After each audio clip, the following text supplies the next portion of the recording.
So welcome back, kings and queens, and welcome if you're new here. My name is Hope King and I'm the designer behind King's Designs MD. Today I want to show you how I made my gift boxes. They're really cute. And all of these were done with digital paper that I created on Canva. These little images came from Muchka Chic Design. She has an Etsy and she has a website. This one was a design that came from Etsy. I can't remember the name of the shop, but if I can find it, I will link it in the description box. And then this one was just a Google search. And yeah, so let me tell you what I did for each box first. Google search on the paper, digital design in Canva, and then this is a faux leather strap which came from the Dollar Tree. So that's that one. This one is a digital design, again made in Canva. I will have to find where I got the image, and this is also a leather strap that came from the faux leather ribbon from the Dollar Tree. This one was actually the first box that I tried out. This box was done with Mod Podge. I Mod Podged just the top of it, put the paper on, and on this side I wanted to try to see which method I like better. I Mod Podged the top of the box, put the paper on, and then I Mod Podged over the top of the paper. I can tell you this was my least favorite method. This one also had ribbon for the string, which came from Decorative Ribbon, which I believe came from the Dollar Tree. And so those were the three different boxes I made. This one again was Mod Podge with two different methods to try. This one was the last one I did, which I laid the box flat, put the cardstock on, and then folded the box. This one was a little tougher to fold trying it that way. And then this one, I folded the box, then put the paper on, and this was my most favorite. So I'm going to teach you this way and show you what I did. So first thing I'm going to do is fold the box. If you want a slower tutorial, I will refer you to my 5-minute box hack method. I am just folding this box, making the ends meet. And I'm going to do the same on the other side. Folding the box down and creasing. Now, I have my two flaps, two lines on each side, cut, cut, same thing on the other side, cut, cut, and then I have these two little pieces here. I am going to go through and snip off the ends, and that's just making it into like a little triangular type of shape. And I will do the same here, trying to make sure you guys can see. Angle cut, angle cut. Now I explain why this is important in my other tutorial, but it's just so that you can fold the box down and have a better fold on your box. So now that I have my lines in and my box is folded, it's already the makings of a box. The best way that I found is using two-sided tape. You can use Mod Podge. The Mod Podge gets a little wet, and so your paper can get a little wet and it can get wavy.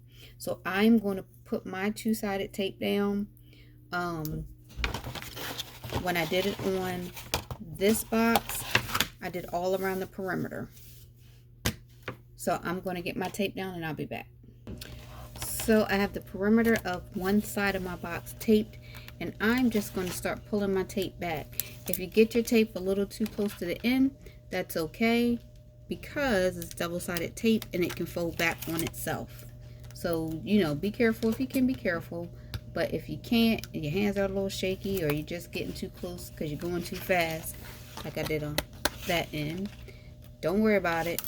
When you pull it off, just push the tape back against itself. I'm just showing you how to do that because we do make mistakes when we're crafting, and you need to know how to correct them. So there you go. Now I'm going to tape. What I'm going to do first is, that's my Miles Morales paper. My son is a huge Spider-Man fan, so I am going to just lay that down on top and press it with my hand. I found it easier to do it this way before moving on to do the rest of the way. I'm just going to now put one strip through the middle and then do the rest of this perimeter. Okay, now I have my paper down. The next thing I'm going to do, I'm actually working on top of my Cricut mat. The next thing I am going to do is flip it over. You can make sure it's smoothed down again. And I'm going to get my X-Acto knife. If you don't have an X-Acto knife, that's okay. You can use a pair of scissors. But I'm going to use my X-Acto knife, and I'm just going to go all around the edges. Okay, so I've cut all around mine with my X-Acto knife. And the only thing I have to do is go back and fold where the creases already are. And this is the part where I said it's just easier for me if I do it with the creases done first. It's just my preference. Now, hole punch.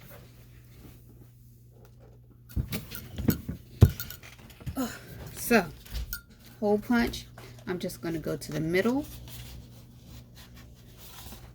and then just go over a little bit. Middle and go over just a little bit. Now, if you want to do this as an exact science, you can do that. I'm not doing all the measuring and stuff, just to show you how easy it can be. The next thing I did was just fold this down to see how these two line up. And what I found the easiest way to do for me was to line up my hole punch here and make it match here so that I can get a good hole punch. So if I lined it up here, then I go in the center here. And if I lined it up here, because that hole is here, let me get into here. If I lined it up with that hole, I'm trying to hold it so you guys can see. And I just punch straight in the center. And again, it doesn't have to be an exact science. But what I was doing was holding my hole punch here where the hole is, so the top can match here. It was just, I found it easier for me to do. I'm trying to angle the box to be on camera. It can be a little weird to do, but it's what it is. So now I have my holes punched. I have my paper done. I can put my ribbon or whatever through. Now, I'm just going to use ribbon on this one. You can do it however you want, and you can let the picture sit however you want.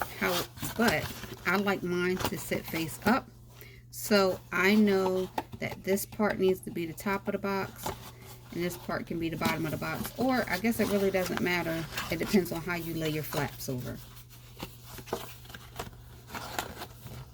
So that can be the top, but however you want to do it. So, I'm just cutting my ribbon, and when I did my super long one, when I did this one, which had a super long ribbon, what I was able to do was do the full length of the box, and where it stopped, just double it. So then the ribbon will run the full length of the box. If you want that, it will be super long, more like a purse string. But if you have trouble tying things, that can make the difference. Now, I did my ribbon a couple of different ways just to try things out. So you can poke it through the hole. And the first way I did was to tie each loop. I I twisted my ribbon at the end, push it through. You want to make sure it's as straight as possible on the handle and on the outside, and pull it out. But if you want to tie each loop, you can, or you can just tie them together. You don't want to pull your string too short, or you're going to have a super short handle. If that's what you want, fine. But tie them together, get you a good knot.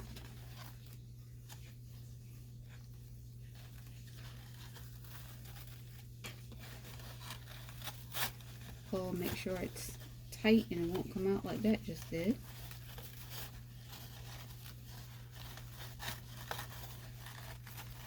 There we go. So you have a good knot on that end. Now you see I'm pulling back here. You don't want to pull too much here because you can rip the box. It looks like I pulled the box here. If somehow, some way you rip your box on the side, it's okay. You can glue it or tape it. I don't know what that is. You can glue it or tape it so it's back the way it should look. Since I have my two-sided tape, I'm just going to throw a piece of double-sided tape on the side so it's back in place.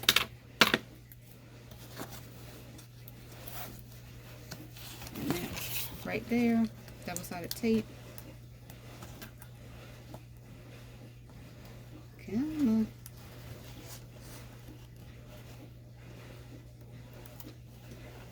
And voila, back in place. So what I do here at the top, all I did was cut a slit. Now if you have a longer pair of scissors or you want to use your X-Acto knife, you certainly can do that, but just be careful. For me, these are a little pair of crafting scissors that I got from Dollar Tree a while ago, and I just put a couple snips in here. I will tell you, if you have a longer pair of scissors or a super straight hand, it would be better so that your thing doesn't come out too jagged. You'll have one straight cut instead of little jagged cuts. So that's all you need to do for the ribbon, a small slit. If you're doing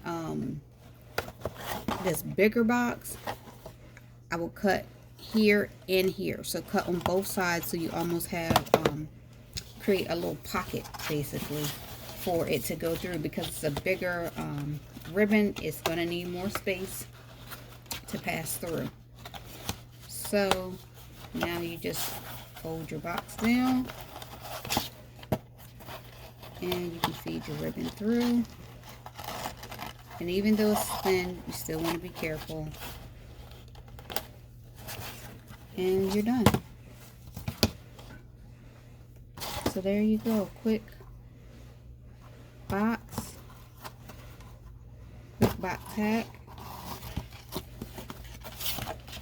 If you want, you could actually tape these sides down. Some people like to tape these sides down to make it a little sturdier for their boxes. This first one that I did, and you can also crease your boxes, you know, very skillfully so they can stay in place. The first one I did, if people want to know, will it hold anything or what will it hold? This actually has a Dollar Tree scarf inside. So I like to embroider things. I plan to embroider some of these and use them as gifts. But this is a great way to be able to give a gift, to give it personalized.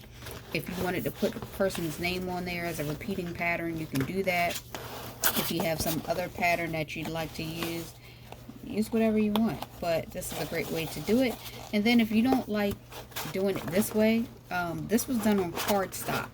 So if you don't want to use cardstock and you want to use something like sticker paper, you can do that, and it'll save you from having to tape. You can see this is the first one I did, so I tried it so it's the top and the bottom. It's not wrapped all the way around the top like this one. So it's just a little different, a little something different to try. I also wanted to try regular paper. So I did print regular paper. I'm going to try that off camera and I'll let you guys know the results. Okay, so I did it. If anybody wants to know if you can accomplish this with regular copy paper, this is it. I actually printed this in a different color, but it came out pink and yellow, which I still think is cute.